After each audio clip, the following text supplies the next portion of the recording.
earlier point, Matt. I think there's about Zangief in Street Fighter. No, the one before that. I'm not qualified to address the Street Fighter. So there's the CCP is not happy about the cultural stuff. The CCP is not happy about the fact that they're, as part of the program of Shen Yun, you do see the persecution of what's happening in modern China. I think the other thing that they really don't like is, for 25 years, they've been trying to scare the Chinese people and actually everyone around the world that Falun Gong's this weird group. You got to stay away from them. They're this, they're that.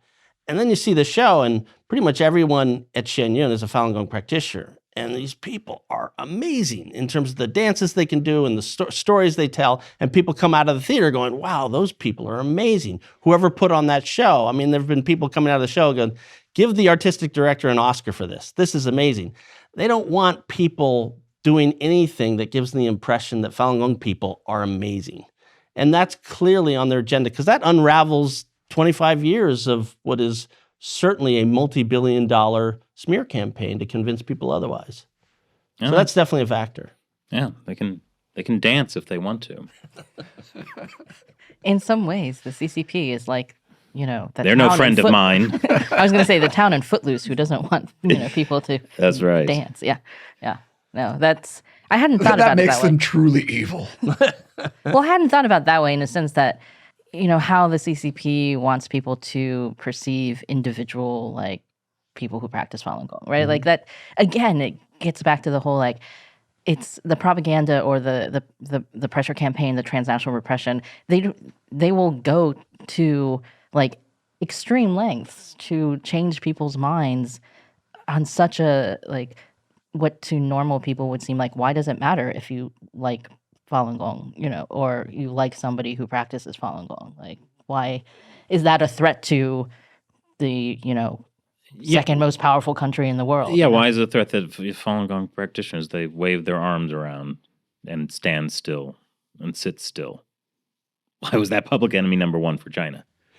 Well, I mean, it started at that. I think now the big concern is, in addition to standing still, they're also talking now. Yeah, and they're saying about, what's happening in China, what the real nature of the CCP is. And I think that sort of, again, they play the long game on the propaganda side. And they understand that if they can get people to think, oh, these people are weird, they won't listen to what these people are saying, and on and on. Yeah. Right. I mean, I think there's, in the beginning, probably Falun Gong was apolitical. That is not political, right?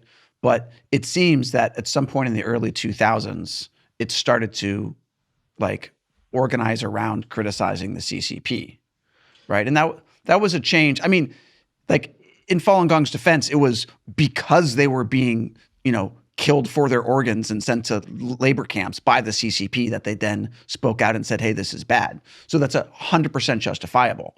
But what it means is that now you have all these people who are organized around this anti-CCP message, right? Well, that was caused by the CCP doing it. Tibetans and Uyghurs, they have their own culture and identity outside of, the persecution that's happening against them. But now also part of their identity is trying to stand up and prevent that culture from being destroyed. Yeah.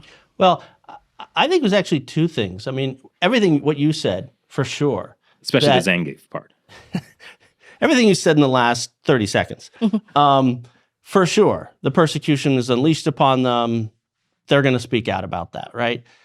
But there was something else before, while all that was happening, the Falun Gong community, certainly in China, was still not talking clearly and overtly about the CCP itself. It was just, hey, this is what's happening to us.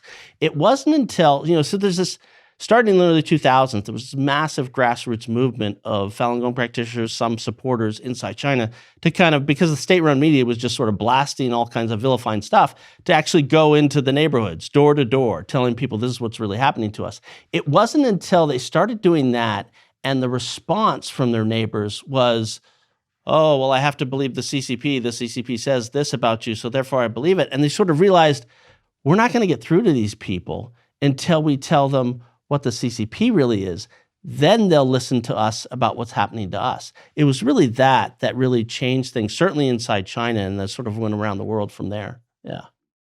It kind of reminds me now of we interviewed was it Fang Jen, the Taiwanese, not Taiwan, oh my gosh, the Tiananmen Square protester who, Zhou Feng Suo? no, who, No, the one who lost his legs. the one who Oh, lost yeah, his yeah. legs. Okay. And he talked about how essentially one of his big yeah. missions now is to tell young Chinese people the story of Tiananmen Square and the protests, because he said, you know, essentially the CCP controls history and it controls people's minds by like keeping people in ignorance of what their true nature is. Like he was saying that, you know, because his parents went through the cultural, or like went through like the persecutions during like the Cultural Revolution earlier than that, but they didn't, you know, under Mao, but they didn't talk about it because you know they tried to just like put it behind them, and you weren't like everybody was scared to talk, right?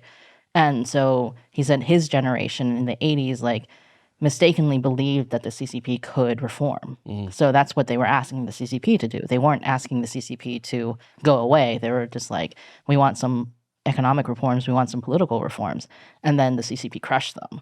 So then he was talking about how like if they had known really what the CCP had done to China earlier, maybe they wouldn't have had that like illusion about the CCP and what they would do. You know, I remember when we did that interview, also thinking about how, from what I've heard from Falun Gong practitioners we've interviewed, that they had that same mistake that he was talking about, that at the beginning they were like, oh, if we just explain what's going on, the party obviously will stop. And then the Uyghurs had that too. They're like, oh, this is just a misunderstanding. If we explain ourselves to the Communist Party officials, then it'll just They'll understand go away. we just want to teach our language to our kids. Yeah. Like, what's harmful about that? Yeah, Yeah. I do remember that. And as it's well. this consistent theme that when people don't understand the real nature of communism, and I am speaking about America now, people are susceptible to propaganda. As you And said just earlier.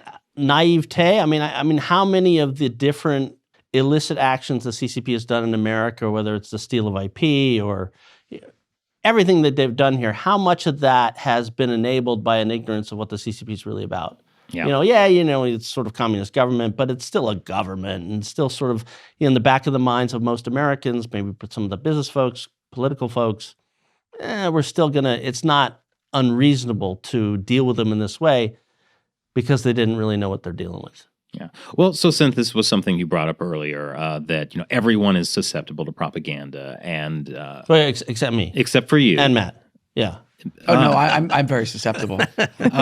Well, and like it's the CCP is having a real impact on the U.S. with its propaganda. How do people watching? How do they learn to recognize this kind of propaganda? How can they not be? How can they be more like you and Matt? Ooh. Well, that's a tough question. And the reason that's a tough question is because it's kind of everywhere now. And part of the problem is not what you're reading, but what you're not reading. In terms of, you mentioned earlier that organ harvesting is going on for how many years? 15 years, 16 years. Which papers have completely ignored that issue all this time? And that's as much of a problem, perhaps, as some of the false stuff that you read.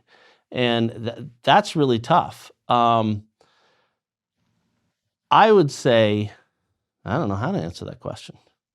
In terms of how to, the news you consume, how much of that is being shaped by the CCP and how do you keep yourself clear of that? Boy, honestly, there's probably other communities that this is true of. Perhaps it's true of the Uyghurs and various outlets in Taiwan and Hong Kong. But from the one I know, I would say try and rely on Falun Gong related sources as much as possible, because whatever you may think of any other issues, one thing is for sure, it is not influenced by CCP manipulation. And you're going to get a source that's not going to be compromised in that way. Perhaps there's other sources in Taiwan and other places that you could look at as well. So is there a particular website with perhaps Falun Dafa information, maybe a center of that Falun Dafa information that people could go to? I've heard of one called the Falun Dafa Information Center. Oh. Yeah. And that's probably a pretty good source. And not only for articles talking about stuff topics we're covering today, but there's also a whole video section and a library section, covers reports, documentaries. Pretty good place. Yeah. What's that website? FalunInfo.net, which is FALUNINFO.net. Shelley's just laughing because it's .net. It was created a long time ago. It's like, do you have a Hotmail account, Levi? I think it was created with a dial-up. Yeah. Wow. Those were the days. Whoa, yes. wow. Get off the computer. I need to use the phone. I think we had an AOL account at that point. Yeah. Wow. Well, yes, thank you very much for joining us. We'll put a link to that below. If you'd like, you can take this. It's just a little wet.